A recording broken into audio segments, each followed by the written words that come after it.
ভাই রে ভাই, রাজনীতিতে বন্ধু বলে কোনো শব্দ নেই, সেটা আজ আবারও প্রমাণ হয়ে গেল।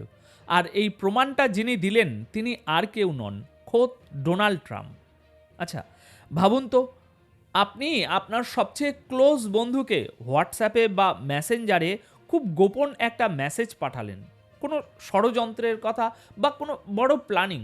আর আপনার সেই বন্ধু যদি সেই মেসেজের স্ক্রিনশট নিয়ে ফেসবুকে পাবলিক করে দেয়, কেমন লাগবে আপনার?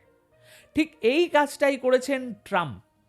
ফ্রান্সের প্রেসিডেন্ট ইমানুয়েল ম্যাক্রঁ, যিনি নিজেকে ইউরোপের সবচেয়ে বড় নেতা ভাবেন, তার একটি অত্যন্ত সেন্সিটিভ এবং প্রাইভেট মেসেজ ডোনাল্ড ট্রাম্প হুট করে নিজের সোশ্যাল মিডিয়া ট্রুথ সোশ্যালে লিক করে দিয়েছেন।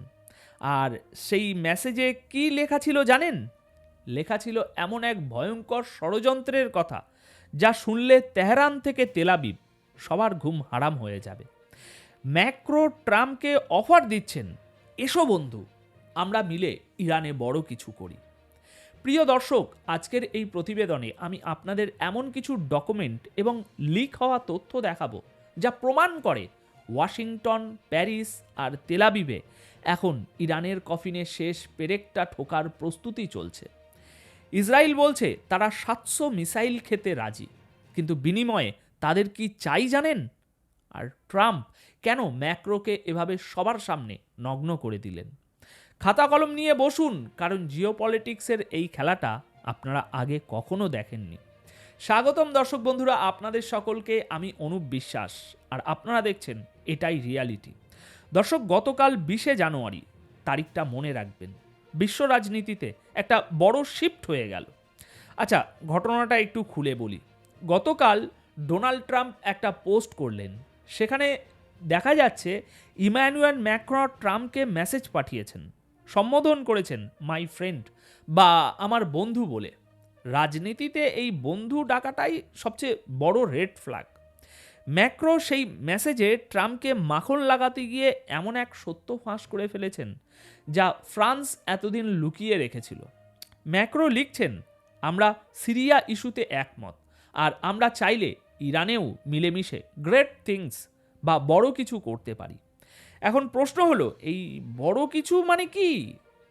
ফ্রান্স তো প্রকাশ্যে সবসময় বলে তারা শান্তি চায়, তারা যুদ্ধ চায় না, কিন্তু তলে তলে প্যারিসে বসে ম্যাক্রো ট্রাম্পকে যুদ্ধের উস্কানি দিচ্ছেন।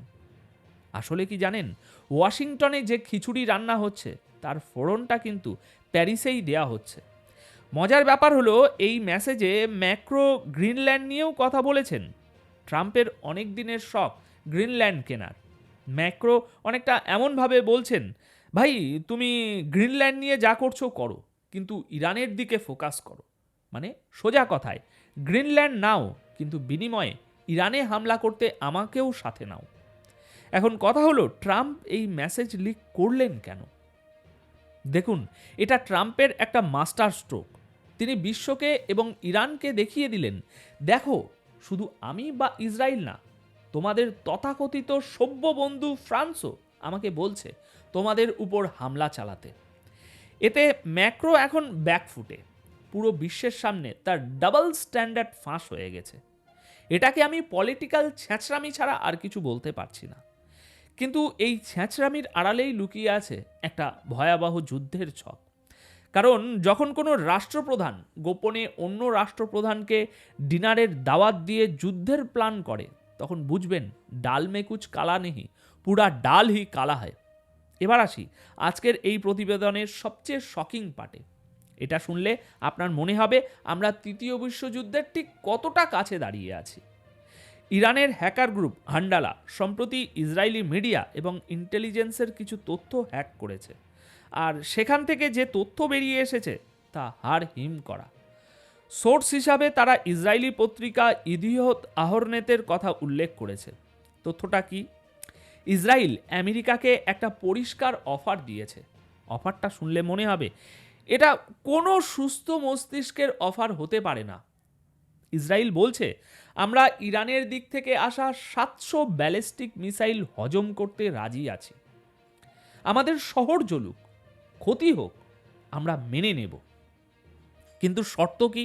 শর্ত হলো, বিনিময়ে আমেরিকাকে গ্যারেন্টি দিতে হবে যে তারা ইরানে হামলা চালিয়ে বর্তমান সরকার বা রিজিমকে পুরোপুরি উচ্ছেদ করে দেবে। অর্থাৎ আয়াতুল্লাহ খামিনি এবং আইআরজিসিকে ক্ষমতা থেকে সরিয়ে ইরানে নতুন সরকার বসাতে হবে। মানে চিন্তা করতে পারছেন নেতানিয়াহু কতটা ডেসপারেট হলে নিজের দেশের উপর 700 মিসাইল পড়ার ঝুঁকি নিতে পারেন। এটাকে বলে অল ইন খেলা। পোকারে যেমন মানুষ সব টাকা বাজি ধরে, নেতানিয়াহু এখন তার শেষ বাজিটা ধরছেন। তিনি জানেন ছোটোখাটো হামলা করে ইরানের নিউক্লিয়ার প্রোগ্রাম থামানো যাবে না, তাই তিনি চাইছেন আমেরিকা যুদ্ধে নামুক। আর আমেরিকা যাতে যুদ্ধে নামতে বাধ্য হয় সেজন্য ইসরায়েল নিজের বুকে গুলি খেতেও প্রস্তুত। এটা সাহসিকতা না পাগলামি, সেই বিচার আপনারা কমেন্টে করবেন। কিন্তু স্ট্র্যাটেজিক্যালি দেখলে এটা একটা ভয়ঙ্কর ফাঁদ, কারণ ইসরায়েল যদি একবার 700 মিসাইল খায় তাহলে আমেরিকার কোনো উপায় থাকবে না চুপ করে বসে থাকার। বাইডেন বা ট্রাম্প যেই ক্ষমতায় থাকুক তাকে ফুল স্কেল যুদ্ধে নামতেই হবে।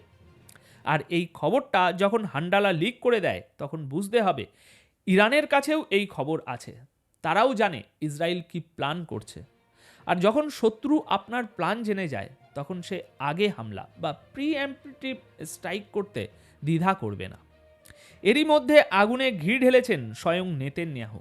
গতকাল 20 জানুয়ারি চাইনিজ নিউজ এজেন্সি সিনহুয়া একটি রিপোর্ট করেছে।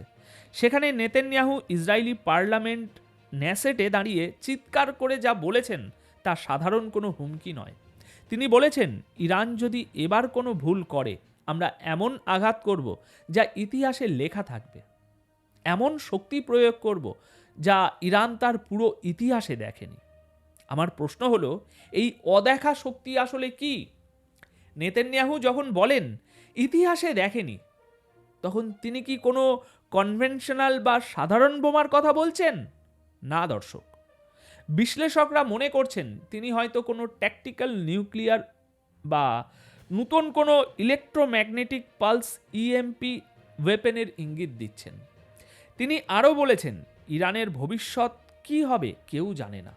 মানে তিনি ইনডাইরেক্টলি বুঝিয়ে দিলেন এই হামলা হলে ইরান আর আজকের ইরান থাকবে না। এটাকে বলা হয় ইরিভার্সিবল ড্যামেজ। আর এই হুমকির সাথে সাথে মাঠের চিত্রও পাল্টাচ্ছে। জর্ডানে কি হচ্ছে জানেন? আমেরিকার F-15 ফাইটার জেট গত 19-20 জানুয়ারির মধ্যে জর্ডানের ঘাঁটিতে আরও 12টি F-15 ল্যান্ড করেছে। সব মিলিয়ে এখন সেখানে প্রায় 35টি ফাইটার জেট প্রস্তুত। কিন্তু এরা কেন এসেছে এখানে? দেখুন, জর্ডান থেকে ইরান কিন্তু খুব বেশি দূরে নয়, ইরাকের বর্ডার পার হলেই ইরান।